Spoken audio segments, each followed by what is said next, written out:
అందరికీ. ఈరోజు వచ్చేసి మన ఫార్మర్ ప్రైమ్ మినిస్టర్ అని చెప్తాం అనమాట. రాజీవ్ గాంధీ గారు డెత్ డే అనమాట. ఆయన పుట్టింది వచ్చేసి 1944, చనిపోయింది వచ్చేసి 1991 చనిపోయారు. అంటే 47 ఇయర్స్ బతికారనమాట. తెలిసిందే మనకి ఆయన ఏరోప్లేన్లో ప్రయాణిస్తుండగా చనిపోయారనమాట.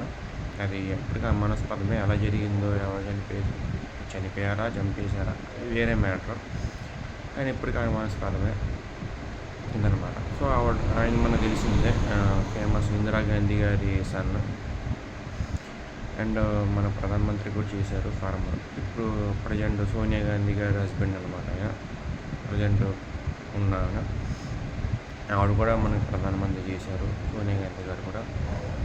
జవహర్లాల్ నెహ్రూ గారు తర్వాత ఇందిరాగాంధీ గారు, ఫిరోజ్ గాంధీ తర్వాత వీళ్ళు కావడం ఇలా మనకు తెలిసిందే. సో ఈరోజు ఆయన చాలా గ్రేట్ ప్రైమ్ మినిస్టర్ నా ఒపీనియన్. అండ్ మిగతా వాళ్ళ గురించి మనకు సంబంధం లేదు, ఎందుకంటే ఒక్కళ్ళు ఒక ఒపీనియన్ ఉంటుంది కాబట్టి. సో జోహార్ సార్, అమర్ సెల్యూట్ టు యూ.